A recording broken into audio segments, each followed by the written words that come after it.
It was just past 7 on a dusky Roman evening, the air thick with the scent of jasmine and motorbike fumes. In the heart of Trastevere, cobbled streets shimmered with golden light as the sun dipped behind the dome of St. Peter's. Alessandro Vitali walked briskly past the Fontana dell'Acqua Paola, a folder clutched beneath his arm, and his eyes scanning the faces of strangers. He wasn't here for the view. The note had been clear. Come alone. Sunset. You'll find what you're owed. A historian by trade, Alessandro had spent years lost in the archives of the Vatican Library. But none of that could explain how a handwritten letter, bearing his late grandfather's signature, had appeared in his mailbox 2 nights ago. His grandfather had died in 1997. There was no doubt about it. He stopped at the edge of the fountain. The letter had said to look underneath. Crouching beside the ancient stonework, careful not to draw attention, he slipped his hand behind a broken grating. There it was, wrapped in faded oilskin, tied with twine, and heavy in his hands, a leather-bound journal, brittle with age. Inside, lines of hurried handwriting scrawled in Italian, maps marked with red ink, and a single photograph, a woman with piercing eyes standing in front of the Pantheon. A name was scribbled beneath it, Lucia Rinaldi. His grandfather had never spoken of anyone named Lucia. As the bell of a nearby church rang out across the rooftops, Alessandro's phone buzzed. Unknown number. He hesitated, then answered. A woman's voice, calm and cold. You've taken something that doesn't belong to you. Static crackled, then silence. He spun around. The street was empty. The sky had gone full violet now, and the shadows were creeping long. His eyes darted to the rooftops. Someone was watching him. Suddenly, from behind the alley near the fountain, footsteps approached. Fast, deliberate. He clutched the journal tighter, heart thudding against his ribs. He had no idea what he'd stumbled into. But whatever it was, it hadn't ended with his grandfather. Alessandro didn't sleep that night. The journal lay open across his desk, its pages littered with symbols, crossed-out names, and Latin quotations. He'd read enough to know this wasn't a simple family memoir. There were references to something called Il Ramo Nero, the Black Branch, and mentions of Lucia Rinaldi going missing in 1973 under mysterious circumstances. The photograph haunted him. Who was she? Why had his grandfather hidden it? By morning, he was walking the worn marble steps of the Biblioteca Angelica. It was the oldest public library in Rome, and if anyone could help, it was SSA Emilia Caruso, an archivist with a sharp tongue and an encyclopedic knowledge of the city's forgotten corners. She studied the journal, eyebrows lifting. Your grandfather was involved with Il Ramo Nero?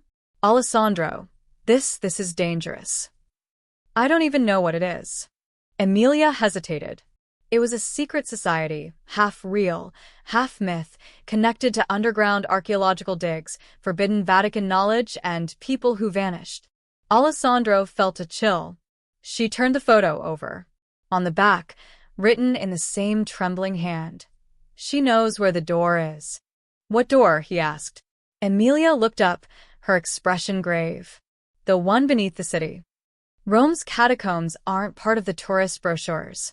With a lantern in hand and a whisper of dread crawling up his spine, Alessandro followed Emilia into the dark beneath San Sebastiano. Only insiders were allowed here, and Emilia's credentials had unlocked a path long sealed. They descended in silence. Walls lined with bones. Frescoes crumbling in the damp. The journal had mentioned coordinates. Emilia matched them to a corridor no longer marked on modern maps. Then the wall. Carved into it was a symbol matching one from the journal, a laurel crown split by lightning. Emilia traced her fingers along the surface. There's something behind this. With a metallic groan, a hidden latch shifted. A stone slab slid open. They stepped into a chamber untouched by time. In the center stood a pedestal, and atop it, a broken seal, half a medallion, and another photo. Lucia again. Only now she was older. Eyes darker. Her location had changed, the ruins of the baths of Caracalla. Emilia turned pale. This is an invitation. Or a warning. From behind them, The sound of a footstep echoed. They weren't alone. The man was tall, dressed in black, and silent as death. He didn't speak. He only stared, then held out his hand. In it was a card. Plain. No name. Just an emblem. The same laurel crown split by lightning. Alessandro took a step forward. What do you want? The man spoke at last. His accent was foreign, but his Italian perfect. You've opened the past. Now you must walk through it. Then he vanished, one moment there, the next swallowed by the shadows. Back at his apartment, Alessandro examined the card. Embedded in the paper was a thin, almost invisible chip. Emilia scanned it with a small device she'd borrowed from the archives. A file loaded. It showed footage, grainy, black and white, of Lucia Rinaldi entering a door beneath the baths of Caracalla, flanked by two men. A timestamp blinked, June 16, 1973. And below it a single line of text. She went in. She never came out. It took 2 days to prepare. Using forged permits and Emilia's university connections, Alessandro gained access to the underlevels of the baths. The ruins above bustled with tourists, but beneath, silence. Armed with headlamps and the journal, they followed a narrow tunnel until they reached a sealed grate. The door. Rust-stained and ancient, it bore the same crest as the card. He placed the broken medallion half into the groove. It clicked. The door opened with a breath of air stale and bitter.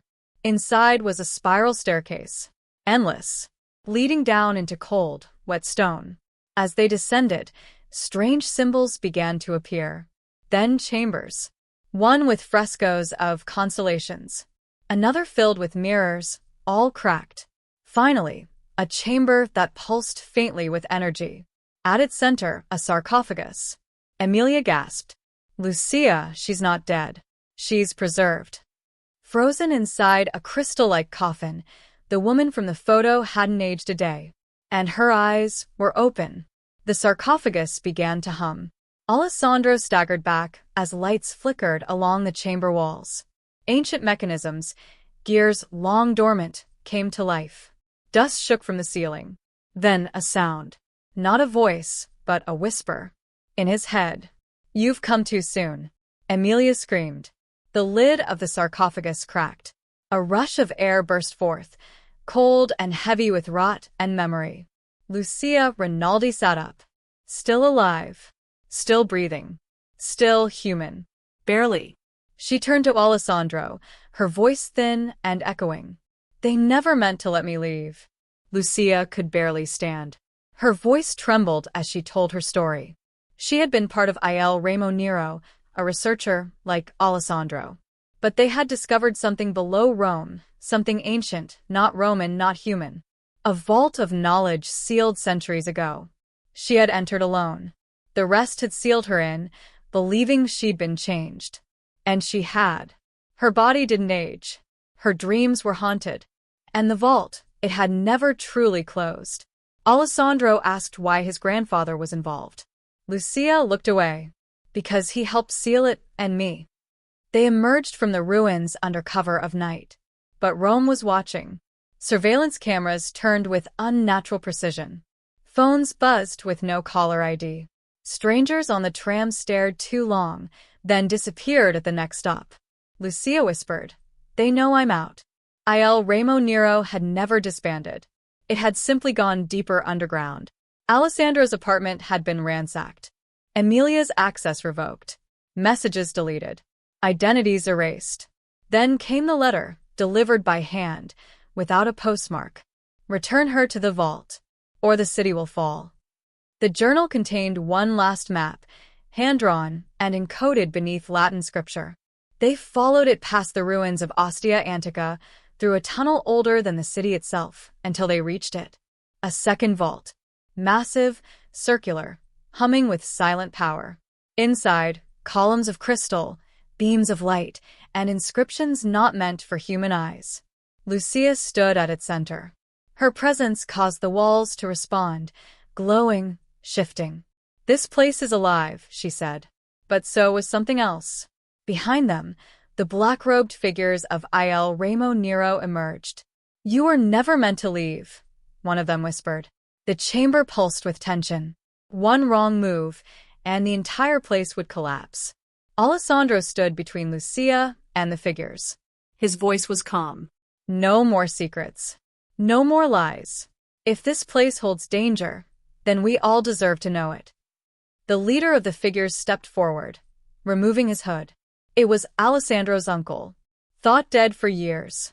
You were always meant to finish what your grandfather started. He handed Alessandro the other half of the medallion. This is your legacy. And your burden. Lucia placed her hand on the vault. It opened. Inside, a light brighter than dawn, and a truth too vast for words.